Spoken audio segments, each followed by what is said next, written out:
আপনি তো চরমনায় পীর, আপনি তো জামাতের আমির, এইভাবে বলে বলে কিন্তু এখন কিন্তু তারা কিন্তু একটা আপনাদের মধ্যে একটা কোন্দল সৃষ্টি করে দিতে চাচ্ছে। বলতেছে যে আপনি তো প্রেসিডেন্ট হবে, আপনি কেন তাদের সাথে জোট করবেন? আপনি যদি ইসলামী আন্দোলন, জামাত ইসলামী সব যদি এক প্ল্যাটফর্মে না আসে, তাহলে বাংলাদেশে কখনোই ইসলামী শাসন কায়েম হবে না। আসসালামু আলাইকুম, আমি ইসমাইল সর্দার। যেহেতু মত বিনিময় সভা, কাজে একটু মতামত রাখি। সেটা হচ্ছে যে এখন কিন্তু বাংলাদেশের পরিস্থিতিটা একটু ভিন্ন দিকে এগোচ্ছে। এখন কিন্তু সবার মধ্যে কিন্তু একটা ইসলাম নিয়ে যে একটা চিন্তা ভাবনা, সেটা কিন্তু জাগরণ হচ্ছে।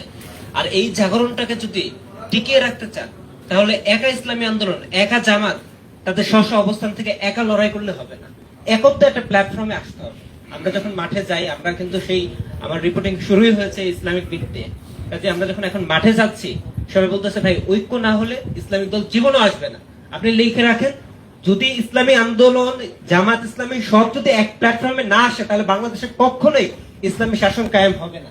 এটা একদম সোজা কথা, আপনারা লিখে রাখতে পারেন। আরেকটা বিষয় বলি, যেটা ফাঁদ পাতা হয়েছে বিভিন্ন মহল থেকে, বিভিন্ন রাজনৈতিক দল থেকে জামাতকে এবং ইসলামী আন্দোলনকে এবং বড় বড় যে রাজনৈতিক দলগুলো আছে ইসলামিক, তাদেরকে ডিভাইড করে দেওয়ার জন্য, তাদের মধ্যে এক ধরনের অহংকার ঢুকিয়ে দেওয়ার জন্য যে আপনারা বড়, অমুক বড়, তমুক বড়, আপনি তো চরমনায় পীর, আপনি তো জামাতের আমির, এইভাবে বলে বলে কিন্তু এখন কিন্তু তারা কিন্তু একটা আপনাদের মধ্যে একটা কোন্দল সৃষ্টি করে দিতে চাচ্ছে। বলতেছে যে আপনি তো প্রেসিডেন্ট হবে, আপনি কেন তাদের সাথে জোট করবেন? আপনি তো আমির হবেন।